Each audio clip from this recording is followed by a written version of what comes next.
Le nom du Siam est venu assez vite. Ouais. Ouais. On s'est très vite rendu compte que le cirque, ça faisait peur. Les gens voyaient les animaux, les lions, ils voyaient cet aspect très traditionnel.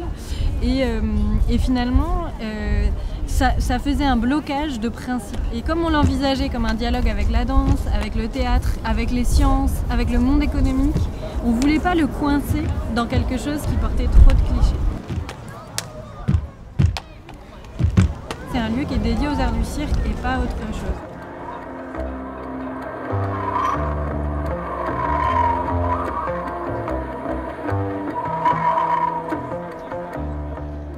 Ce qui m'a touché, c'est de voir tous ces gens de générations différentes,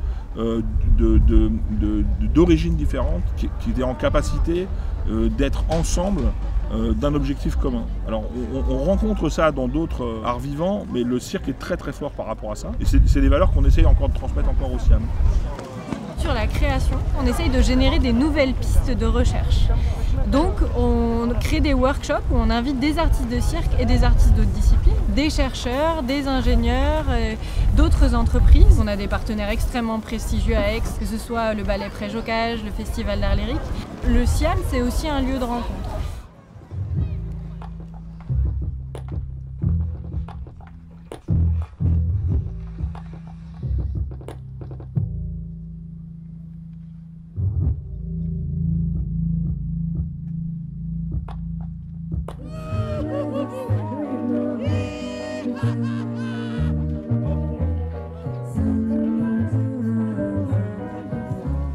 Dans notre corps professoral, on a des gens qui viennent du cirque de tradition, on a des gens qui viennent du cirque contemporain, et c'est bien cette rencontre permanente, et c'est bien cet échange permanent de valeurs, de visions, de curiosité qui nous permet d'avoir aujourd'hui un lieu qui vit de manière un peu différente.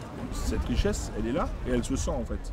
Au niveau de la formation, mais même de cette école de pratique amateur, on a créé une classe qui s'appelle Classe Étoile, qui est un test un peu un équivalent du conservatoire. Donc on a créé cette petite classe qui est une quinzaine d'élèves qu'on amène plus loin artistiquement et techniquement, avec comme pour le conservatoire aucune obligation de devenir professionnel, mais en tout cas la volonté que ça facilite peut-être la création d'artistes à l'avenir.